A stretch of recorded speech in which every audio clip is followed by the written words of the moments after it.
Aujourd'hui, je vous raconte l'histoire de l'un des plus célèbres escrocs de l'histoire de Las Vegas. Un escroc qui a trompé les plus grands casinos de la ville et, avec l'aide de son partenaire, a réussi à voler des millions de dollars. Et tout cela s'est passé sous les yeux des caméras de surveillance. L'histoire d'aujourd'hui ressemble beaucoup à celle de la série Breaking Bad. Walter White, l'homme intelligent qui gère tout de manière incroyable, et Jesse Pinkman, le type qui ne fait qu'enfoncer tout le monde dans des situations sans issue. L'histoire tourne autour d'un génie qui organise tout dans les moindres détails et d'un idiot qui les mène dans des embrouilles. Bonjour à tous et bienvenue sur votre chaîne Espace Merveilleux.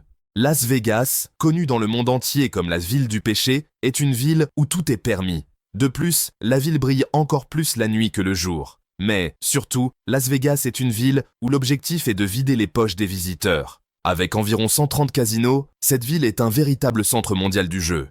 Quand on parle de casino à Las Vegas, on ne parle pas de simples bâtiments de 2 ou 3 étages. On parle de complexes gigantesques, chacun valant plus d'1 milliard de dollars. Et ce qu'ils offrent, des jeux de hasard. Qu'il ait $1 ou $1 million, tout le monde peut entrer dans ces casinos pour jouer. L'une des choses les plus connues à propos des casinos est que leur profit est lié principalement aux pertes des joueurs. Chaque jeu est conçu pour que le joueur perde. Des études ont même prouvé que le jeu est une forme de dépendance, tout comme l'addiction aux drogues. Le cerveau d'un joueur réagit de la même manière et sécrète les mêmes hormones que celui d'un consommateur de substances illégales. Le jeu a été interdit en raison de ses effets négatifs sur l'individu et la société. Dans ces lieux dédiés au jeu, on entend souvent parler de personnes ayant subi des AVC, des crises cardiaques ou même ayant été assassinées à cause de dettes liées au jeu. Chaque jour, des gens mettent fin à leur jour après avoir tout perdu. En revanche, les casinos de Las Vegas génèrent plus de 200 milliards de dollars de revenus annuels. Et quand il s'agit de protéger cette somme colossale, les systèmes de surveillance et de sécurité en place sont réputés infaillibles. Les casinos sont conçus pour garder les joueurs coincés dans un tourbillon de jeu et les pousser à dépenser encore plus. Les salles de jeu sont toujours isolées de l'extérieur. Il n'y a pas de fenêtres, pas d'horloge, et la plupart des casinos confisquent les téléphones des joueurs dès leur entrée, prétextant des raisons de sécurité. Le but, que le joueur perde la notion du temps et de l'argent. Ce qui est encore plus insidieux, c'est que dans certains casinos, les gens peuvent parier sur n'importe quoi. Leur montre, leur voiture, leur bague ou même leur propriété. Dans certains cas, on peut même parier des vêtements, quitte à se retrouver nu si on perd. Les casinos sont bien plus qu'une simple maison de jeu, ils sont des machines bien huilées pour vider les poches des visiteurs. Des systèmes de crédit rapide et des prêts sont proposés, souvent en collaboration avec des banques mondiales.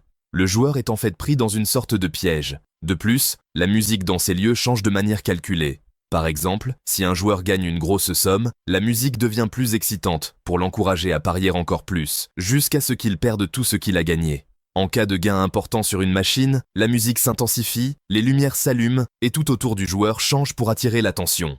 Le but est de rendre le joueur plus excité et de l'encourager à continuer de jouer.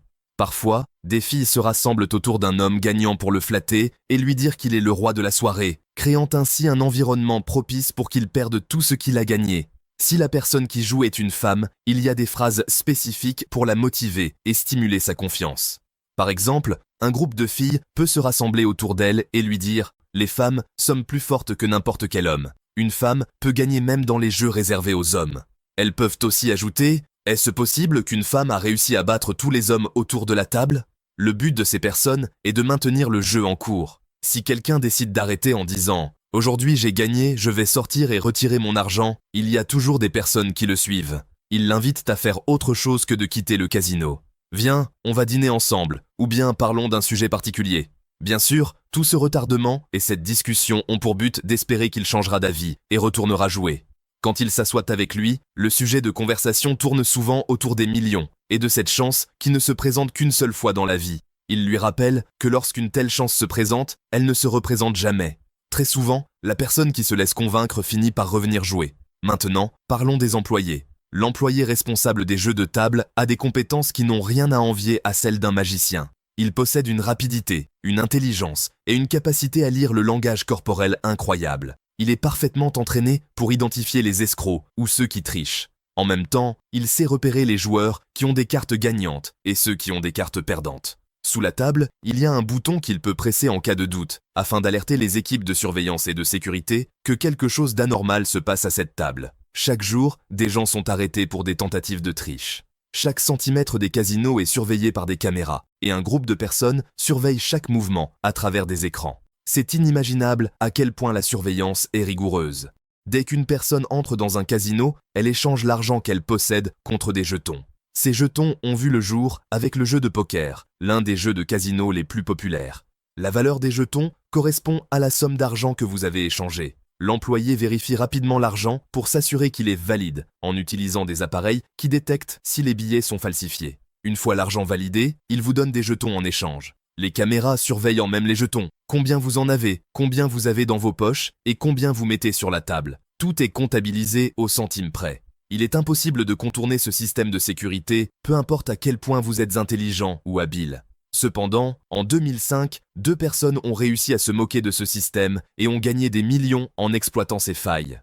L'histoire commence en 2000, une année où il y avait une grande expansion immobilière dans l'État du Nevada et particulièrement à Las Vegas. Cela était dû à l'afflux massif d'investisseurs qui ont construit de nouveaux hôtels, restaurants et casinos, tout en rénovant les anciens. La décoration et le luxe à Las Vegas sont incomparables. Naturellement, cette croissance a entraîné une augmentation des opportunités d'emploi, ce qui a poussé Eric Morikawa à se rendre du Californie au Nevada pour le travail. À l'époque, il avait 36 ans et s'est installé à Las Vegas. Il travaillait comme entrepreneur en construction, en charge de la planification et de la gestion de la qualité du travail.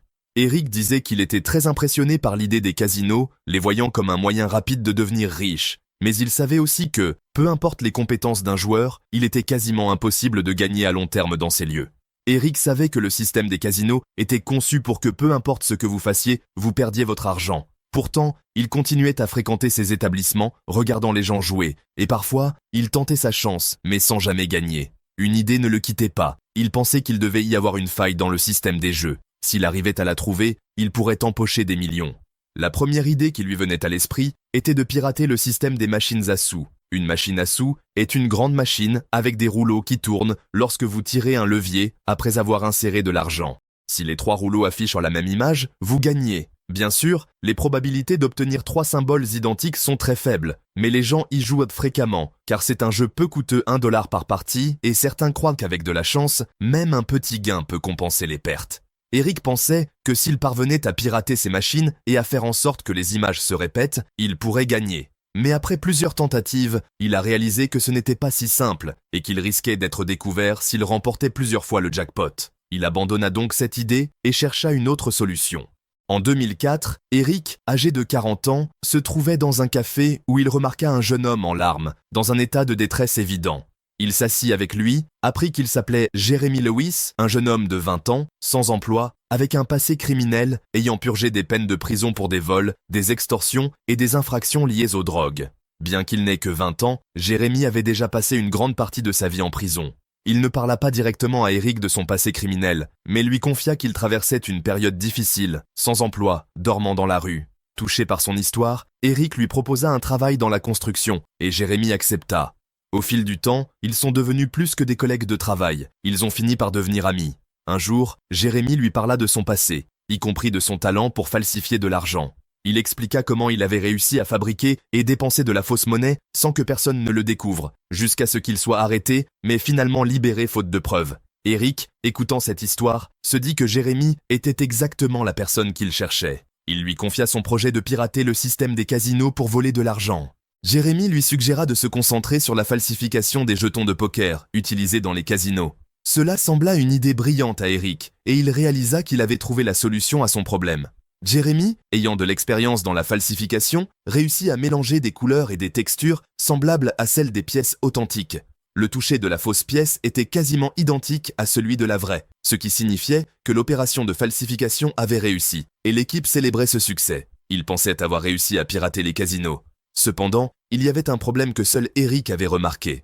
Les fausses pièces et les vraies étaient identiques en termes de forme, de texture et de composition à 100%, mais il y avait une différence évidente dans le son que produisaient les pièces. En effet, lorsqu'une pièce tombait sur le sol, chaque pièce émettait un son distinct. Celui de la vraie pièce était différent de celui de la fausse. Cela pouvait paraître anodin, et beaucoup pensent qu'il serait impossible que quelqu'un remarque une telle différence. Mais le système de sécurité des casinos, comme je vous l'ai mentionné, est extrêmement rigoureux. Les employés des casinos sont capables de détecter la moindre anomalie, aussi infime soit-elle.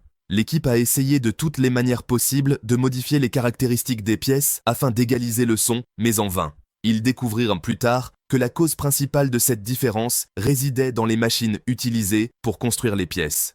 Les pièces authentiques sont fabriquées à l'aide de presses spéciales qui les compactent, réduisant ainsi l'espace entre les particules de métal, ce qui leur confère une dureté et un son unique. En revanche, les pièces fabriquées manuellement par Eric ne pouvaient pas être produites à l'aide de telles machines, car ils n'avaient pas les ressources nécessaires pour se les procurer. La conclusion était donc que leur plan avait échoué. Ils ont abandonné cette idée et retourné chacun à son travail, comme si de rien n'était. Mais Eric et Jeremy avaient un plan de secours, bien plus efficace que le précédent. Ce plan alternatif apparut par hasard. En fabriquant des pièces fausses, Eric remarqua une chose étrange. Toutes les pièces, quelle que soit leur valeur, étaient identiques en taille et en caractéristiques. La véritable surprise survint lorsqu'il se rendit compte que les pièces de 1 dollar et de 100 dollars étaient complètement identiques, à l'exception de leur couleur. Cela signifiait que s'il parvenait à modifier la couleur et l'apparence d'une pièce de 1 dollar, il pourrait la transformer en un jeton de poker d'une valeur de 100 dollars, ce qui leur permettrait de gagner 99 dollars sur chaque pièce. Eric se rendit chez Jeremy et lui expliqua cette idée. Jeremy, en tant qu'expert en couleur, était ravi. Ensemble, ils ont commencé à travailler sur cette nouvelle méthode. La première étape consistait à obtenir une pièce de 1 dollar et une pièce de 100 dollars et à les étudier pour préparer les différentes étapes de leur falsification. Ils ont commencé par retirer les autocollants des deux pièces. Ils ont essayé diverses méthodes de chaleur, mais aucun des autocollants ne partait. Finalement, ils ont eu l'idée de les plonger dans de l'eau bouillante, une méthode qui finit par fonctionner. L'autocollant se détacha facilement et ils ont pu récupérer le tampon qui y était imprimé. La deuxième étape était de reproduire les couleurs des pièces. La pièce de 1 dollar était blanche, avec des lignes turquoises, tandis que la pièce de 100 dollars était grise avec des lignes noires et bleutées. Pendant qu'Eric était occupé à enlever les autocollants, Jeremy s'entraînait à reproduire les couleurs exactes des pièces. Finalement, ils ont réussi à créer une pièce fausse qui avait exactement la même couleur, texture et son que la vraie. Tout semblait en place pour la mise en œuvre. La fabrication des pièces fausses réussit à 100%. Même les autocollants ont été reproduits à la perfection.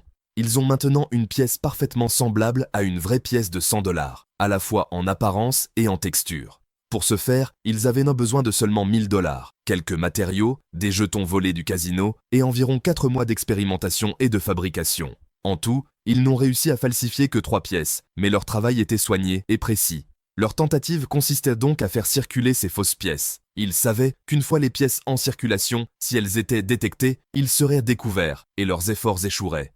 Un jour, Jeremy et Eric se rendirent au casino. Eric, nerveux à l'idée d'entrer avec les fausses pièces, tandis que Jeremy, plus confiant, entra dans le casino sans problème, échangea les pièces et sortit sans qu'on lui reproche quoi que ce soit. Ils ont réalisé que les jetons de poker étaient standardisés entre tous les casinos et ils pouvaient désormais échanger leurs pièces dans n'importe quel casino sans éveiller les soupçons. Ils ont acheté des centaines de jetons de 1 dollar qu'ils ont transformés en faux jetons de 100 dollars et les ont échangés dans plusieurs casinos différents. Eric et Jeremy ont réussi à frauder plusieurs casinos avec leurs fausses pièces et en l'espace de quelques mois, ils ont accumulé une somme en liquide de 600 000 dollars. Un jour, Eric dit à Jeremy que s'il continuait à voler des jetons de 1 dollar pour les transformer en faux jetons de 100 dollars, il serait tôt ou tard découvert et arrêté. Eric proposa à Jeremy de commencer à jouer aux tables de poker avec les faux jetons, car ainsi il pouvait s'enrichir plus rapidement et, dans tous les cas, il ne risquait rien puisqu'il jouait avec des fausses pièces. Eric, qui était toujours un joueur de poker, commença à gagner régulièrement avec les fausses pièces en participant à des jeux. Au bout de quelques mois seulement, leurs gains mensuels ont atteint 3 millions de dollars. Leur vie changea rapidement. Eric, de son côté, se passionna pour l'achat de maisons et d'hôtels qu'il rénovait. Cependant, Jeremy a commis une erreur. Il tomba amoureux d'une prostituée dans une boîte de nuit et lui confia tout. Elle, au courant de leur activité illégale, commença à lui extorquer de l'argent. Elle exigea qu'il lui achète une maison pour qu'elle ne dévoile pas leur secret. Elle exigea également un salaire mensuel pour rester silencieuse. Et Jeremy se retrouva à lui donner de l'argent tous les mois pendant 6 mois, sans qu'Eric ne soit au courant de cette situation. Un jour, Eric entendit Jeremy en train de parler au téléphone. Il disait « Je vais t'envoyer l'argent que tu veux, il n'est pas nécessaire d'exagérer. » Puis, il raccrocha. Eric lui demanda ce qui se passait et Jeremy lui répondit « C'est une femme que je connais. Elle me demande une grosse somme d'argent pour aller faire des courses et acheter quelques vêtements. » Eric lui demanda si elle était au courant de leur histoire et Jeremy confirma qu'elle le savait. Mais il lui assura qu'il n'y avait aucune raison de s'inquiéter, car elle ne dirait rien.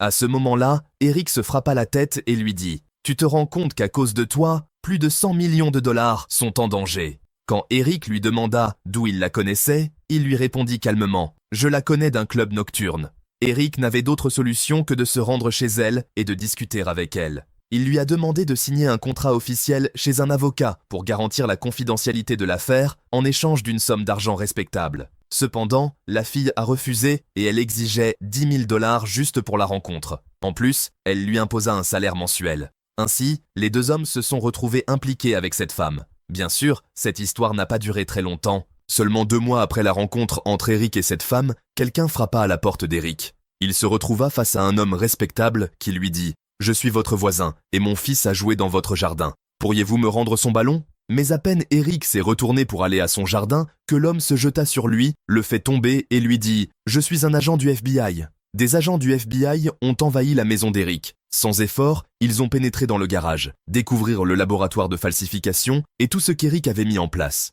Mais pourquoi cette femme avait-elle agi ainsi? La réponse est parce que Jérémy ne lui avait pas payé le salaire des 2 derniers mois. Eric raconta toute l'histoire aux agents et leur dit « Je ne veux rien de vous, mais je veux que vous arrêtiez ce chien nommé Jérémy et que vous l'envoyiez en prison avec moi. » En ce qui concerne les fausses pièces qu'ils ont fabriquées et échangées dans les casinos, personne n'a pu les distinguer des véritables, même les experts en falsification. Finalement, Eric et Jérémy ont été condamnés à 15 ans de prison. Pour pouvoir sortir, ils doivent payer une caution de 5 millions de dollars, un montant astronomique. Eric, cependant, était très intelligent. Pendant toute cette période, malgré toutes ses dépenses, il avait réussi à cacher de l'argent et à engager un avocat réputé dans la ville. Cet avocat a parvenu à faire réduire la caution de 5 millions de dollars à seulement 15 000 dollars. Eric paya la somme et sortit de prison. En revanche, Jérémy, qui avait dépensé tout son argent, ne pouvait même pas se permettre de payer sa caution, ce qui le maintenait en prison. De plus, son cas était plus compliqué en raison de son casier judiciaire, contrairement à Eric, dont le passé était sans tache. L'avocat d'Eric réussit à le disculper des accusations liées à la fabrication de fausses pièces, car personne n'avait été capable de distinguer les fausses pièces des véritables, même aujourd'hui. Le seul crime d'Eric était d'avoir des fausses pièces dans son garage, mais cela ne constituait pas une charge grave. Finalement, Eric est sorti libre de toute accusation, et cet avocat est devenu une véritable légende. Cependant, un événement inattendu se produisit lorsqu'Eric se retrouva en prison. Il fit la connaissance du chef d'une organisation criminelle russe. Ce chef, intrigué par l'histoire d'Eric, lui proposa une collaboration. Il lui dit « Si nous sortons ensemble, je t'offrirai tout ce dont tu as besoin et nous relancerons nos activités de falsification, mais à une échelle plus large. » Eric refusa, lui répondant qu'il voulait juste sortir et qu'il avait déjà assez d'argent. Il n'était pas intéressé par de nouvelles activités criminelles. Toutefois, 1 an plus tard, ce même chef de gang sortit de prison et rendit visite à Eric chez lui. Il tenta de le convaincre à nouveau. Eric refusa, mais le chef insista et continua de lui rendre visite pendant 1 mois. Finalement, Eric céda, mais avec une condition. « Tu me trouves quelqu'un pour fabriquer les pièces, je lui apprendrai la méthode, et je veux 25% des profits uniquement pour l'idée. » Le chef russe accepta. Ce qui est incroyable dans cette histoire, c'est que tout cela se passait sous les yeux du FBI. Ils espionnaient Eric et son associé russe, surveillant chaque mouvement. Un jour, en 2008, le FBI entra chez Eric, arrêta Eric, son associé russe et leur équipe. Eric, de nouveau incarcéré, fut défendu par le même avocat. Et encore une fois, l'avocat a parvenu à le faire sortir pour insuffisance de preuves.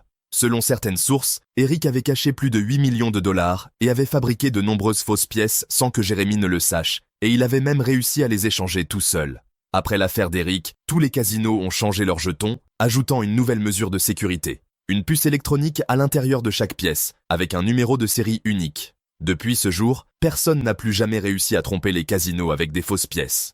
À votre avis, si Jérémy avait continué à payer cette fille qui avait accepté de garder le secret en échange d'une grosse somme d'argent, l'histoire aurait-elle été découverte un jour ou serait-elle restée secrète jusqu'à aujourd'hui? Si vous avez trouvé la vidéo intéressante, n'oubliez pas le pouce bleu et de vous abonner à notre chaîne. Cliquez sur la cloche de notification pour ne manquer aucune de nos prochaines vidéos. Merci d'avoir regardé et à très bientôt pour une nouvelle histoire fascinante.